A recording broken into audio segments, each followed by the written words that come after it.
Good morning and welcome to the new episode of Dr. Lamba's Awakening Call. India, like many other countries, has an issue, and that issue is that the judiciary state unresponsive to the needs of the people and it is populist in its approach. Indian judiciary is marked by one factor, and that is the access to justice is restricted to the entitled people, to the rich people, to the powerful people. Cases have been dragging on for 2 decades, 3 decades for the ordinary folk. But the people who are privileged, who are powerful and rich, entitled, whether by wealth or by political power, get everything. Poor people suffer from quantum of injustice, and it begins right from the beginning, from a traffic constable to the Supreme Court. Result, the people are losing their trust and confidence in the judicial system. And that calls for reforms. People, ordinary people, feel disregarded and eluded when running from pillar to post, and want of justice and timely justice. Justice delayed is justice denied. Now, in a society like India at large, that is bearing the consequences of, despite knowing the fact. And the people, both at the political level and at the judiciary, are aware of it, but they are keeping shut. This reflects basically on the enslaved mindset of the people who have been intertwined within their genes. I mean, see, mentally they still think they are the gods, lordships. It's painful to hear that younger generation is having thoughts in their minds that the Indian judicial system is unfair, arbitrary, and biased. The people are losing their trust and confidence, which is normal. After, how can you trust a system where to get justice you need years and thousands of dollars? This, as I said, people have now felt that talk of justice is by self unjust. In the eyes of law, Indian law, everybody is equal and has right to justice, which is protected by the Constitution of India. Unfortunately, it doesn't happen. And let's understand that without an efficient, effective justice delivery system and subsisting rule of law, a country's development would be utopian thought. How can you talk of country progressing when bonded labor, when casteism is supreme, when you are robbed, killed, and there is no justice? Because the persons who have robbed you or killed you are entitled people. With the adaptability of the global system in the field of technology, businesses, thought of advancement of the judicial system is far-fetched. Now, many judicial and police reforms have been recommended. I remember 2 cases, Justice versus Malima and Justice Warren Verma Committee. And again, none of the recommendations has been implemented. And they are rotting in the record room. We are following the same century-old CRPC, Criminal Procedure Code, and Indian Penal Code in particular, which are not equipped to deal with the modern day issues in the courts. And judiciary at the top level is again interfering in executive and legislative, which is unfair. Even the appointments in the Supreme Court and the High Court are rank hypocrisy. The collegial system that you appoint your own judges is nowhere else in the world except in India. Have you ever seen that the teachers in a school decide who will be the headmaster? No. And then look at the judicial infrastructure in the country. It has not improved. And it is the same level which was during the British period. For example, today, even the old records have not been digitalized and are consistently fading and decaying in the record room. A classical story is that somebody said, well, the record room is musty, destroy it, because old are not required. And then he ordered, yes, destroy the records, but first make the copies in triplicate, increasing the workload and the junk by 3 times. Till today, 11 million files have been scanned and digitalized. But are you aware that 60 million are yet to be digitalized? 60 million documents in the high courts. 2,700 crore documents. Similarly, 2,491 sanctioned strength of the judicial officers in the country. But what's the actual strength? Much too less. And today, 2,115 court halls are available. Why should the government have to appoint the judges over there so that the cases can be heard in time and timely justice is given? The judicial infrastructure is a last priority of the government. That's the unfortunate part. They talk a lot, but then they don't do it. And since independence, it has not been done. The pendency and the backlog of cases, 2 decades is normal, 3 decades. And the pendency is timely, is timely delivery of justice. And the people lose hope of seeking justice. And that leads to bringing the judiciary into disrepute. Then the judges. Can you imagine the judges of the Supreme Court go on summer vacations for 3 months? Ridiculous. Everybody's logging. Why can't they work? It is high time to think and restrain the liberty and privileges being enjoyed. So we have to just reduce the pendency of cases. Why not 6-day work for the judiciary? If they can open at midnight to hear an anti-national person, why can't ordinary poor people be heard on Saturdays? Why 3 months holidays to the High Court and the Supreme Court?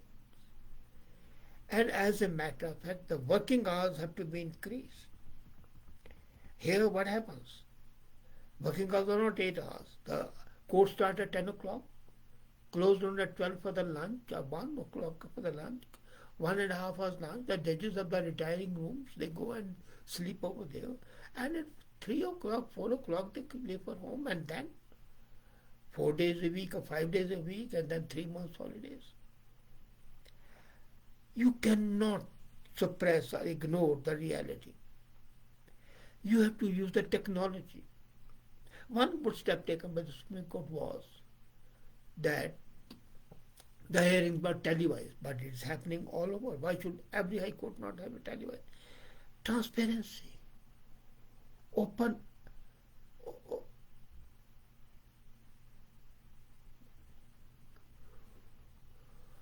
Transparency, clear, unrestricted approach to the law, and then public defender system has to be put in. We don't have a public defender system in India. Why not? A poor man cannot afford a law. So what does he do? How can he afford to get justice? So you have to change the infrastructure, utilize it properly. You have to ensure that the judges are immune to politics. I was shocked to read that the former Chief Justice of India had defended the Home Minister. Quite possible. He might have been a good judge. He was. But the appearances are bad. A judge should be like Caesar's wife, above approach and above reproach. That's why during the British time, the judges were not supposed to come to the social functions. They were banned. But here, the judges hold even the press conferences. The whole mindset of the judges has to change. The infrastructure has to be utilized and the delivery system has to be increased. And then it has to be enhanced with technology for curtailing the cost and barriers of language in the Indian judicial system. Paramount change in existing laws is also required at the same time. There are more than 20,000 laws which need to be scrapped. For example, there is a law that any police constable seeing you loitering can arrest you, take you to the police station, and the SHO, if he decides that you are moving around in suspicious circumstances, in his opinion, you can be locked up. No, ridiculous. Suspicious circumstances you are roaming about. You might be waiting for somebody, but no, you are a criminal. Flying kite on the roof is a crime. Are you aware of that? People fly. The rule is flouted. But if the police wants, they can arrest you and put you behind bars. Weird laws. And then what happens? Poor people commit suicide. And we have seen many examples, instances of self-immolation. They have burnt themselves. They have killed themselves. And this has happened right outside the High Court, the Supreme Court, and the Supreme Courts. In the span of 6 months, I remember 2 incidents. In one incident, a 50-year-old man set himself on fire and attempted to commit outside the Supreme Court. In another incident, a young man and a woman in their 20s poured kerosene on themselves and burned themselves. And before the incident, the women went live on the Facebook and accused one member of parliament and one SSP from Uttar Pradesh for harassing her and framing false charges against the man. And then, if we look at the MCRB, National Bureau of the Crimes, I feel that during the year, I found that during the year 2015 to 2019, the non-delivery and the cost-effective delivery of justice has resulted in increase by 200% of the suicides. You see, in a democratic system, a strong judicial system is mandatory and it's a major pillar of the country. This is not contained from iron and concrete. It's from the faith of the people in the system. Unfortunately, in India, the faith is not there. So you have to build the faith. The country's judicial system has to arrive at a legal level by way of urgent reforms. Reform in the recruitment. Hire people, more judges. And hire them by a transparent process, not by the collegium, no. We had a judicial commission appointment, judicial commission for appointments of the judges. What happened to that? Thanks to Manmohan Singh's weak need policy, this stupid animal called collegium came into being, where you decide who will be the judges. Ridiculous. Then you have to ensure cost-effective justice. Cut out all the holidays of the High Court and the Supreme Court. Let them work like ordinary people, 5 days a week, if not 6 days. Emergency, 7 days a week. But no case should be pending for more than a couple of months. Appoint special judges. Why can't we have special judges for the women, special judges for the poor people? Why not? And then use technology. Imagine you are celebrating 75 years of independence. Unfortunately, the main aspect is fairness and justice, that is lacking. Lacking as I said, you need to reform their appointments, transparency, more appointments, infrastructure, and digitalization. Don't forget, judges must set an example for the others, for the ministers, for the members of the parliament, and all the high officials. They must be the trendsetter, they must be the role models. I was reading Bhagavad Gita, and if you see, really, one sentence hit me. Whatsoever a great man does, that other men also do. The standards he sets up, by that the people go. So people will follow it. And if the judicial system is rotten as it is in India, then everything would be rotten. You can have all the increased GDPs and all the money, but you will have destroyed the essential fiber of the nation, and that would be most unfortunate, and you are in the process of doing it. You have been successful in destroying that 75%. Don't destroy it any further. Act today. Any further detail would be fatal for the trust of the people, and if the trust is gone, everything is gone. I hope the mandarins and the policy makers sitting in Delhi listen and act without any further delay. Thank you.